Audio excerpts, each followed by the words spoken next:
reacting to light.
What I wanted to do when Gabi invited me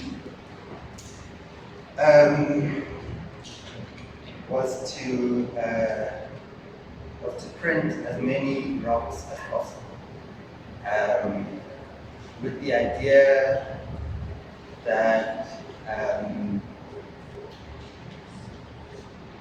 they somehow have a relationship to something that we don't have. I've been obsessed with geology for a while, and I've been thinking about geologists as like a kind of privileged class of people who, through their, for whatever reason they become geologists, get to have this intimacy with like the land. And so I've been, in some ways I'm jealous, like I wish I had like a geological relationship to the land. But I also felt like there's some kind of potential in what geologists do for those of us who are not geologists and also do not have all kinds of intimacy with the land. And so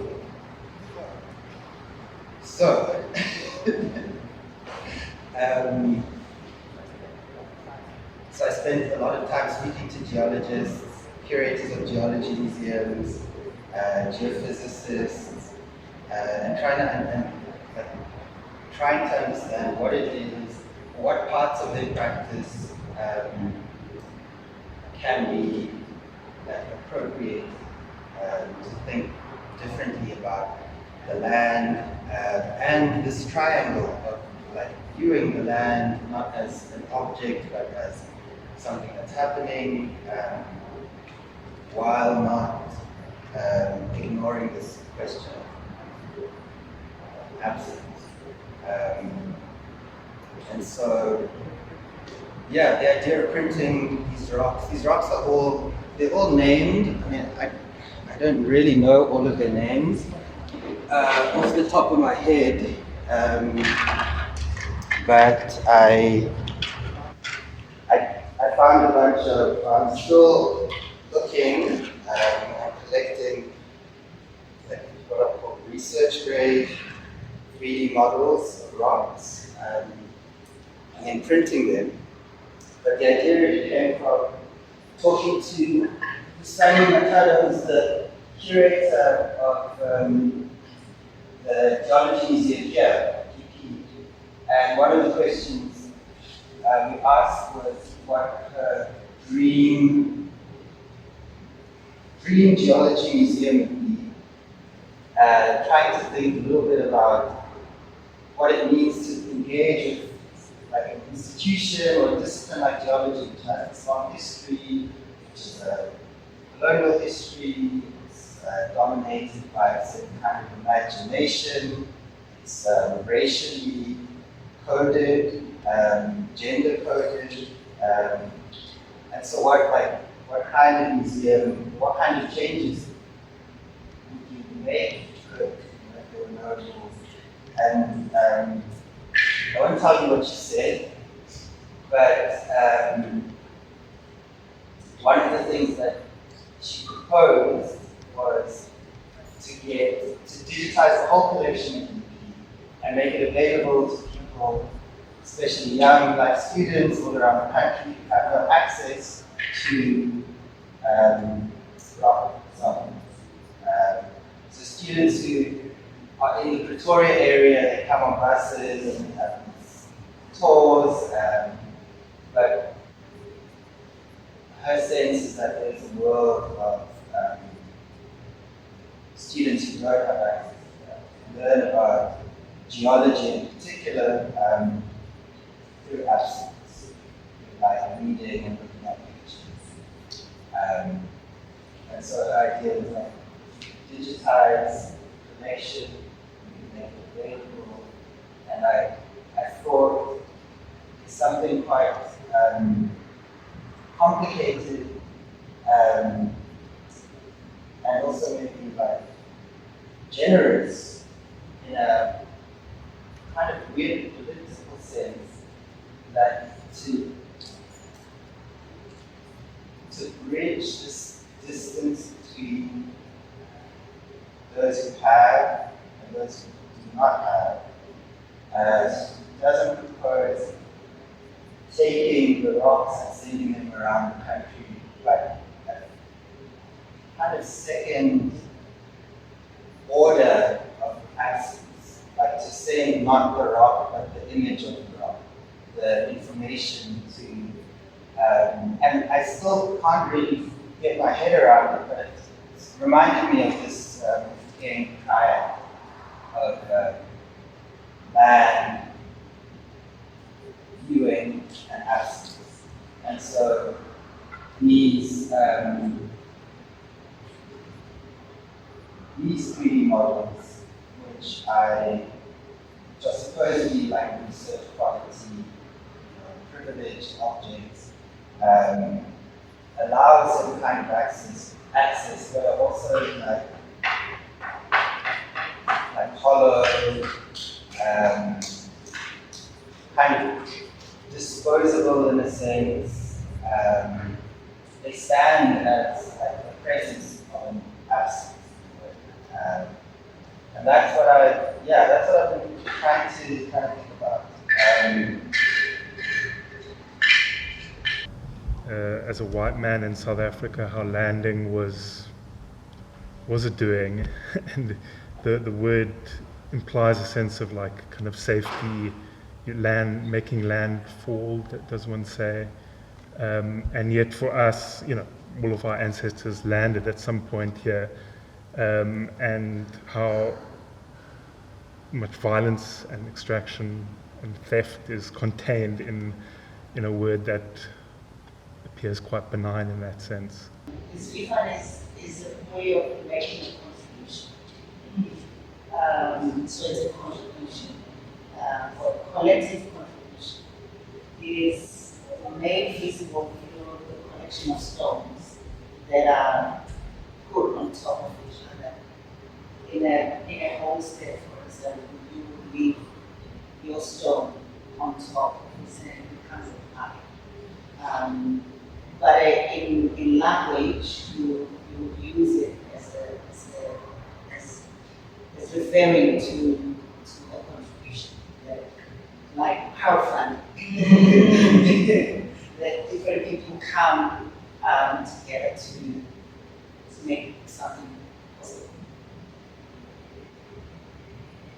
And so, yeah, I mean, this, yeah, we study the structure of the Earth, like vibrations, yeah, all of these kind of physical phenomena, gravity, electromagnetics, which I don't know what it is they're doing. Just before COVID, we received these super high-tech seismic sensors. Then COVID hit, couldn't go and deploy them wherever they wanted to deploy them. And so, three professors, three is a very important number. Three professors took them to their homes and set them up in like a kitchen, a bathroom, I don't know, somewhere in their home, and recorded seismic data from Johannesburg for 2 years. And so we're trying to work with that data to like do something. I wouldn't say what it is, but that's my last thing. There's more to come. Yeah. Thank you very much. We did promise that this is a brunch, a study brunch, so there is a brunch in outcome. I just wanted maybe to take the opportunity to introduce the project,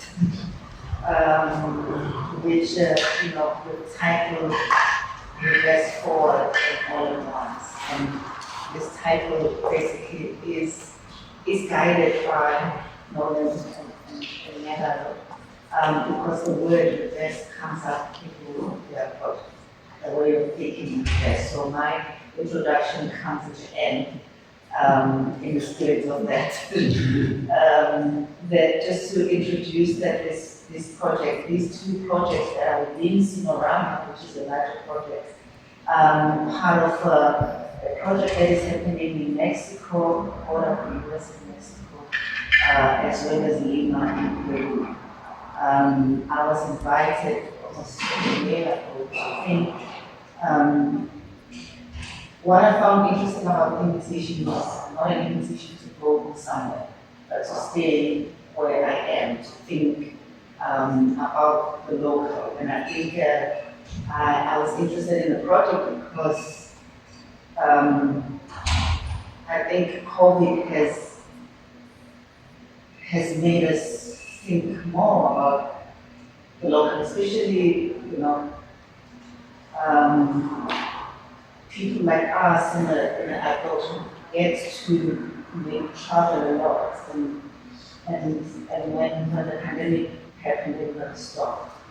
And to really think about what is the local vocabularies, how we make space, or how we mark time, or how we occupy or are occupied by time.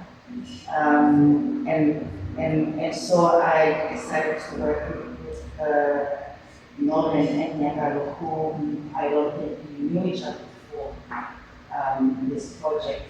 And I also wasn't sure what I wanted out of it. In a way, I wanted to see a process, or to stage, to give a stage to a process, rather than to give a statement of concepts to the artist to respond to.